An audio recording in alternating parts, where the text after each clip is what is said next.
Hello viewers, editing express BD চ্যানেলের পক্ষ থেকে আরও একটি নতুন টিউটোরিয়ালে তোমাদের স্বাগতম। আশা করি আমাদের টিউটোরিয়ালের বিষয়টা তোমরা বুঝতে পেরেছো। আমরা আমাদের পূর্ববর্তী একটা টিউটোরিয়ালে দেখিয়েছিলাম কিভাবে ফটোশপ ডাউনলোড এবং ইনস্টল করতে হয়। আমাদের এই নতুন ভিডিওটি তাদের জন্য যারা ফটোশপে একদমই নতুন। তোমরা জানো যে মুক্ত সৃজনশীলতা প্রকাশের ক্ষেত্রে ফটোশপ অন্যতম প্রধান একটি সফটওয়্যার। সো এর আলোচনার পরিসরটা অনেক ব্যাপক। তাই ফটোশপ আলোচনার প্রথম পর্বে তোমাদেরকে এর কিছু টুলসের সাথে পরিচয় করিয়ে দিব এবং এর টুলসের ব্যবহারগুলো প্র্যাকটিক্যালি দেখিয়ে দিব। আর টিউটোরিয়ালটা থেকে তোমরা যদি কোনোভাবে উপকৃত হয়ে থাকো তবে চ্যানেলটাকে সাবস্ক্রাইব করতে ভুলে যেও না, কেননা তোমরাই আমাদের উদ্দীপনা। সো ভিডিওটি শুরু করা যাক।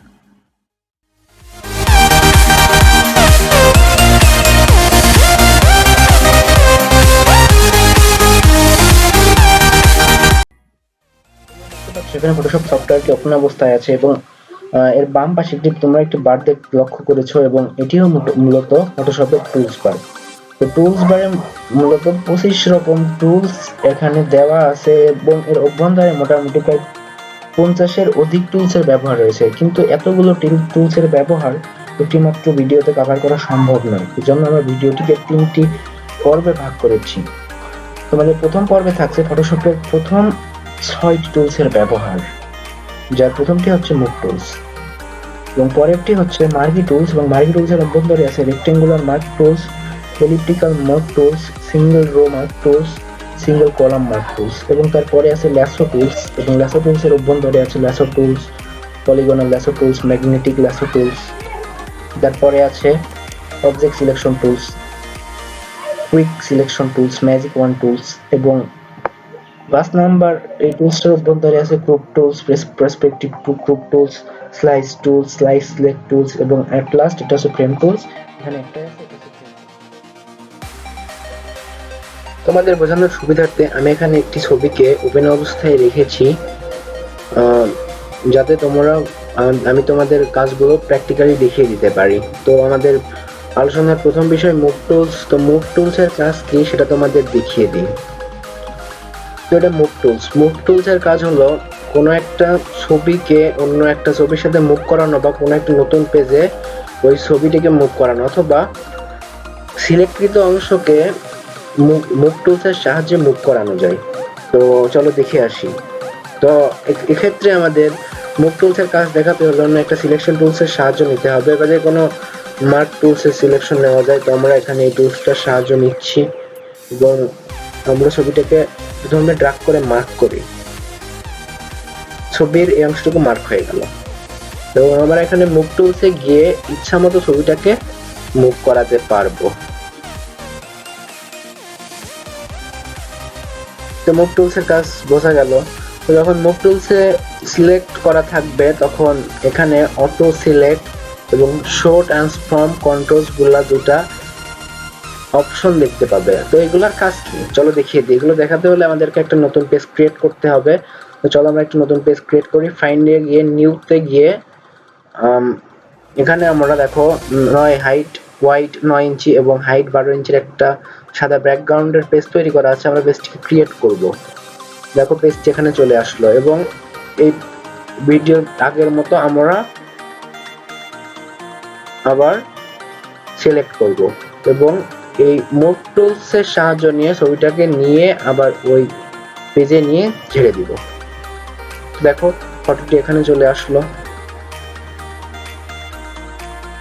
তো এখন যদি আমরা ফটোটাকে কপি করতে চাই আরো, তাহলে আমরা কিবোর্ডের অল্টার প্রেস করে ছবিটাকে ড্র্যাগ করে কপি করতে পারবো। যত ইচ্ছা তত কপি করে নিতে পারবো। এখন যদি এই শো ট্রান্সফর্ম কন্ট্রোলস এটাই যদি টিক দেওয়া থাকে তবে আমরা যে ছবিটাকে ক্লিক করব সেই ছবির উপর এই বাউন্ডারি বক্স চলে আসবে। আমরা এখান থেকে ছবিকে ইচ্ছা মতো ছোট বড় করে নিতে পারবো। আর যদি এই অটো সিলেক্ট টিক মার্ক দেওয়া থাকে তবে আমরা যে ছবির উপর ক্লিক করব সেটাতেই এই শো ট্রান্সফর্ম কন্ট্রোলস চলে আসবে। তো বোঝা গেল মুভ টুলসের কাজ কি। হয়তোবা তোমরা মুভ টুলসের কাজ কম বেশি বুঝতে পেরেছো। এবার আমরা মার্ক টুলস নিয়ে আলোচনা করব। মার্ক টুলস আলোচনার প্রথম বিষয় রেক্ট্যাঙ্গুলার মার্ক টুলস। তো রেক্ট্যাঙ্গুলার মার্ক টুলস এর কাজ হলো ছবির নির্দিষ্ট কোনো অংশকে সিলেক্ট করা রেক্ট্যাঙ্গেল আকারে অর্থাৎ আয়তাকারে। তো সিলেক্ট করলাম, তো আমাদের যদি এই অপশনটা অনলি ওয়ান সিলেক্ট থাকে তবে আমরা যে কোনো স্থানে ছবির ওই রেক্ট্যাঙ্গুলার মার্ককে স্থানান্তর করতে পারবো। এখন যদি আমাদের আরো কিছু অংশ সিলেক্ট করার দরকার হয় তবে আমরা এখান থেকে সিলেক্ট করতে পারবো না, একটাই সিলেক্ট হবে অ্যাড ওয়ান সিলেকশনে থাকলে। তবে এখন যদি আমরা অ্যাড টু সিলেকশন করি তবে আমরা আমাদের ইচ্ছা মতো যে কোনো অংশকে সিলেক্ট করে নিতে পারবো।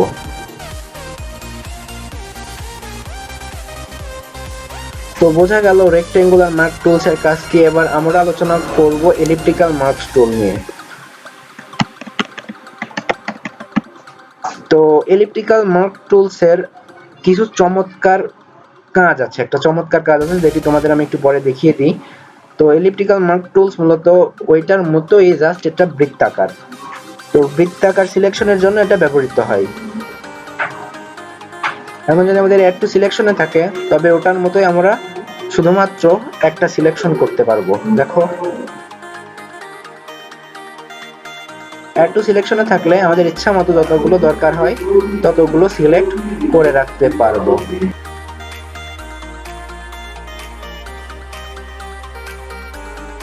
বলেছিলাম এলিপ্টিক্যাল মার্ক টুলস এর একটা চমৎকার কাজ আছে, সেটা হচ্ছে ছবির কোনো বাঁকা অংশকে সোজা করা।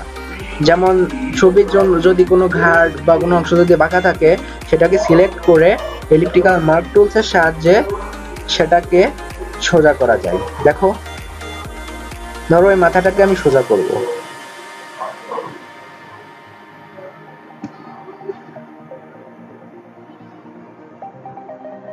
সিলেক্ট করলাম। সিলেক্ট করার পরে কিবোর্ড থেকে কন্ট্রোল প্লাস টি প্রেস করতে হবে এবং আমরা উপরে নিয়ে যেয়ে মাউসকে ড্র্যাগ করে এটাকে সোজা বাঁকা করতে পারবো। বোঝা গেল এলিপ্টিক্যাল মার্ক টুলস এর কাজ কি। তো এরপরের আলোচনার বিষয় আর কি single row marquee tools and single column marquee tools. এই দুটার কাজ খুবই সহজ, তোমরা একটু চেষ্টা করলেই পারবে। Rectangular marquee tools elliptical marquee tools এর মতোই, জাস্ট একটা সিঙ্গেল রো মার্কি টুলস আর একটা সিঙ্গেল কলাম মার্কি টুলস। তো আমি আর এনে কথা না বলে আমি চলে যাচ্ছি পরে ল্যাসো টুলস এর। তো ল্যাসো টুলস মূলত কোনো একটা অংশকে যে কোনো ভাবে মাউস ড্র্যাগ করে সিলেক্ট করা যায়। তো তোমাদেরকে এর কাজ আমি দেখিয়ে দিই। তো ধরো তুমি এই ছবিটাকে শুধু এই ছবিটাকে সিলেক্ট করবা। তো আমি প্রথমে একটা মাউস ড্র্যাগ করলাম এবং তো ড্র্যাগ করে মাউস আমরা যেদিকে ঘোরাবো ঠিক সেদিকেই যাবে। দেখো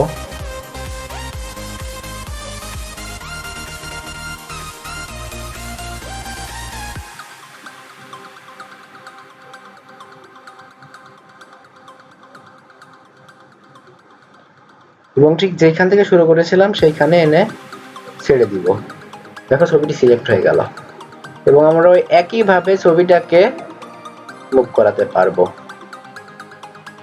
তো বোঝা গেল ল্যাসো টুলস এর কাজ কি। এবং ওই সব টুলস এর মতো ল্যাসো টুলস এর কাজও ঠিক একই রকম, add to selection, add one selection, সবই একরকম। তো এরপরে আছে polygonal lasso tools. Polygonal lasso tools অর্থাৎ তোমাকে বারবার মাউস ড্র্যাগ করা লাগবে। তো দেখো পলিগনাল ল্যাসো টুল ইউজ করে এটাকে আমি ড্র্যাগ করি।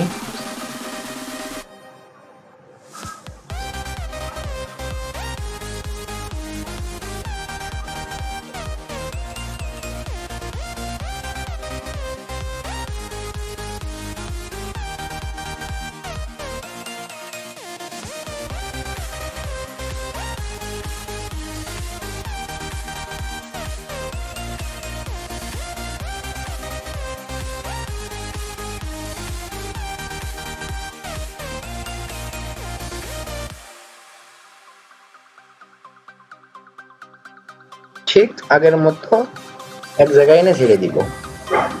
এবং যদি অ্যাড টু সিলেকশনে চুজ করা থাকে তো আমরা আমাদের ইচ্ছা মতো সিলেক্ট করতে পারবো যে কোনো অংশ।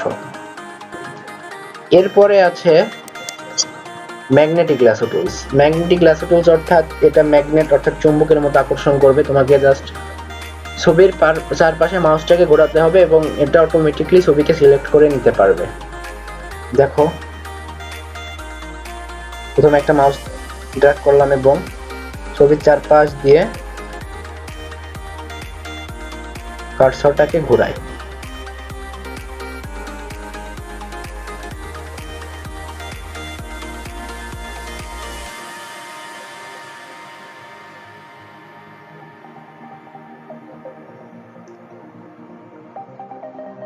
দেখো তো অটোমেটিকলি সিলেক্ট হয়ে গেল।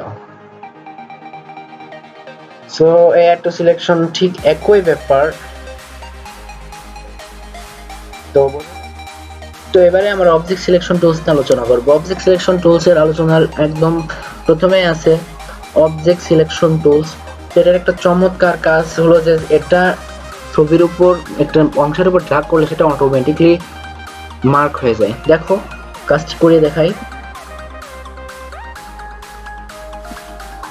ছেড়ে দিলাম, দেখো ছবিটা অটোমেটিকলি মার্ক হয়ে গেল। এবং আমরা ঠিক একইভাবে নোট টুলসের সাহায্যে ছবিটাকে যে কোনো জায়গায় ড্র্যাগ করতে পারবো।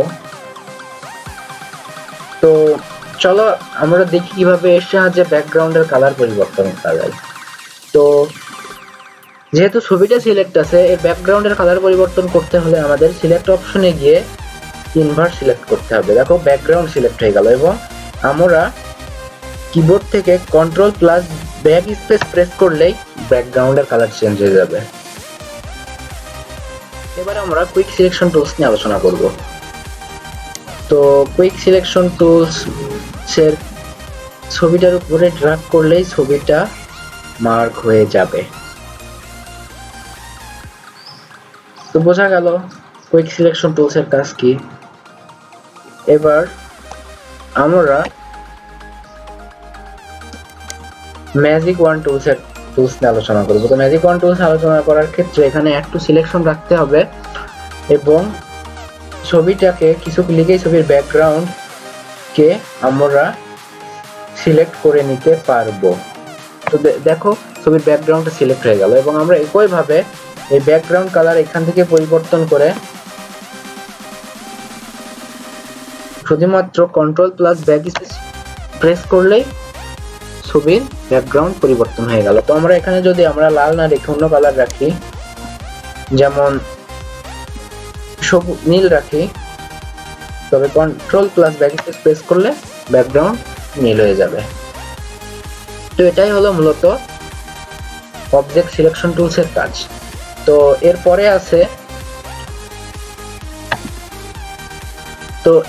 আছে গ্রুপ টুলস। গ্রুপ টুলস মূলত ছবিকে গ্রুপ করার কাজে লাগে। দেখো ছবির আমরা যে কোনো অংশকে গ্রুপ করে নিতে পারবো এই গ্রুপ টুলস এর সাহায্যে এবং এটা প্রেস করলেই ছবি যেটুকু অংশ সিলেক্ট ছিল সেটুকু গ্রুপ হয়ে যাবে। এবং আমরা কিবোর্ড থেকে কন্ট্রোল প্লাস জেড প্রেস করলে ছবিটা আবার আগের অবস্থায় ফিরে আসবে, অর্থাৎ আনডু হয়ে যাবে। এবার আমরা পার্সপেক্টিভ গ্রুপ টুলস এর ব্যবহার নিয়ে আলোচনা করব। তো পার্সপেক্টিভ গ্রুপ টুলস মূলত তুমি নিজে তোমার ইচ্ছা মতো ছবিটাকে সিলেক্ট করে নিতে পারবে। তো দেখো ছবির অংশটা সিলেক্ট হয়ে গেল এবং আমরা ড্র্যাগ করে কম বেশি করে নিতে পারবো। এটাই মূলত হলো পার্সপেক্টিভ গ্রুপ টুলস এর কাজ। পার্সপেক্টিভ টুলস এর কাজ হয়তো তোমরা বুঝতে পেরেছো। তো এবার আমরা স্লাইস টুলস নিয়ে আলোচনা করব। স্লাইস টুলস এর কাজ হলো মূলত কোনো ছবিকে স্লাইস করা, অর্থাৎ বিভিন্ন অংশে বিভক্ত করা। এক্ষেত্রে আমরা একটা ছবি থেকে বিভিন্ন লোগো অথবা বিভিন্ন অংশকে স্লাইস করে নিতে পারি, অর্থাৎ টুকরো করে নিতে পারি এবং নেওয়ার পরে এগুলোকে সেভ করে রাখতে পারি এবং পরে প্রয়োজন মতো এগুলো আমাদের বিভিন্ন কাজে লাগাতে পারি। তো স্লাইস টুলস এর কাজ দেখাতে তোমাদের ভালোভাবে বোঝাতে আমি আরো একটি ফটোকে ওপেন করতে চলেছি যাতে তোমরা খুব সহজেই বুঝতে পারো। তো এখানে এই ছবিটা আমাকে তোমাদের এই কাজটি দেখানোর জন্য সিলেক্ট করা, তো এই ছবিটা আমি সিলেক্ট করলাম, ছবিটা চলে আসলো এবং আমরা এই স্লাইস টুলসের সহায়তা নিয়ে এক একটি লোগোকে আলাদাভাবে স্লাইস করতে পারবো। দেখো আমি লোগো স্লাইস করতেছি,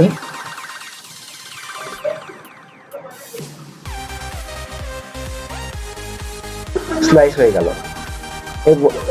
সেভ করার ক্ষেত্রে লোগোর উপর মাউসের বাটন ট্যাপ করে এডিট স্লাইস অপশনে যেতে হবে এবং এখানে তোমার ইচ্ছা মতো একটা নাম দিয়ে সেভ করতে পারবে।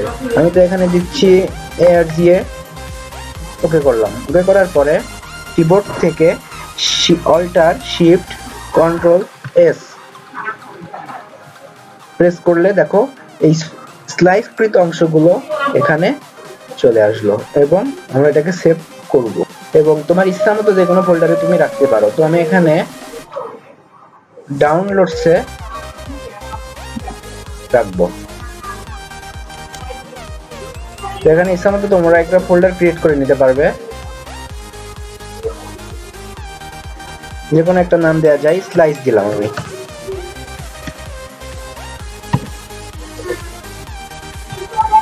এবং এখানে সেভ করে দিলাম।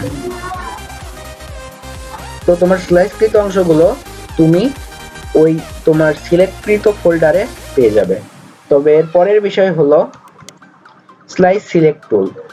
স্লাইস সিলেক্ট টুল মূলত স্লাইসকৃত অংশকেই সিলেক্ট করতে কাজে লাগে। তো দেখো আমি স্লাইস সিলেক্ট টুলের সাহায্যে আমার স্লাইসকৃত অংশটাকে সিলেক্ট করছি। দেখো অংশটা সিলেক্ট হয়ে গেল এবং ইচ্ছা মতো আমি এটাকে মুভ করিয়ে নিতে পারবো।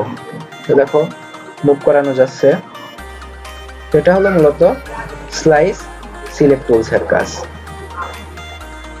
তো বোঝা গেল স্লাইড সিলেক্ট টুলস এর ব্যবহারগুলো কেমন এবং কিভাবে স্লাইস সিলেক্ট টুলস এর ব্যবহার করতে হয়।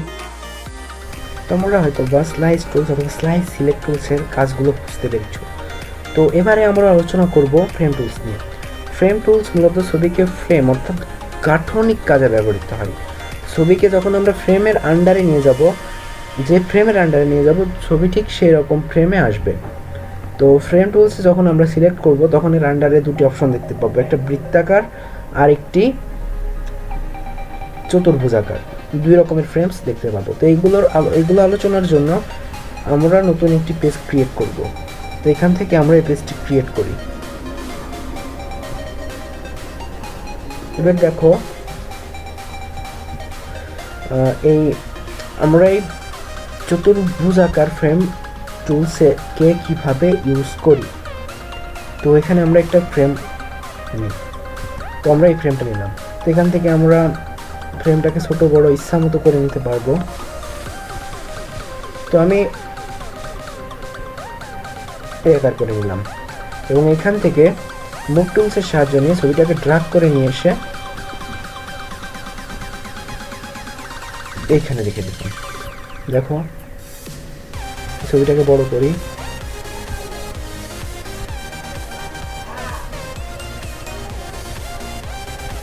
দেখো ছবিটা ফ্রেমের মধ্যে চলে আসলো। তো এটাই মূলত চতুর্ভুজাকার ফ্রেম টুলসের কাজ। তো এবার আমরা বৃত্তাকার ফ্রেম টুলস নিয়ে আলোচনা করব। বৃত্তাকার ফ্রেম টুলসও মূলত ঠিক একই রকম আর কি, এটা বৃত্তাকার ফ্রেমের আকার দিবে। তো দেখো এখানে আমরা একটা ফ্রেম নিই, যে ফ্রেমটা বৃত্তাকার আসবে। দেখো বৃত্তাকার একটা ফ্রেম চলে আসলো এবং একইভাবে মুভ টুলসের সাহায্য নিয়ে ছবিটাকে এর মধ্যে এনে ড্র্যাগ করি। দেখো ছবিটা চলে আসলো এবং আমরা ইচ্ছা মতো ছবিটাকে বড় করে নিই আমাদের যতটুকু লাগবে। দেখো ছবিটা বৃত্তাকার ফ্রেমসের ভিতর চলে আসলো। তো এটাই মূলত ছিল ফ্রেম টুলসের কাজ এবং আশা করি তোমরা এই যে 6টি টুলস নিয়ে আলোচনা করা হলো এর মূল বিষয়গুলো তোমরা বুঝতে পেরেছো এবং ইনশাল্লাহ তোমরা ফটোশপ ব্যবহার করে এগুলোকে প্রয়োগ করতে পারবে। তো এইগুলো শিখতে হলে মূলত প্রচুর প্র্যাকটিস করতে হয়, তো তোমরা প্রচুর প্র্যাকটিস করবে। তো এটাই ছিল আমাদের ফটোশপ আলোচনার প্রথম পর্বের বিষয়। তো আমাদের পরবর্তী যে 2টা ভিডিও আছে সেই 2টা ভিডিও দেখার আমন্ত্রণ জানিয়ে আজ আমি বিদায় নিচ্ছি। ভিডিওটি দেখার জন্য সবাইকে ধন্যবাদ।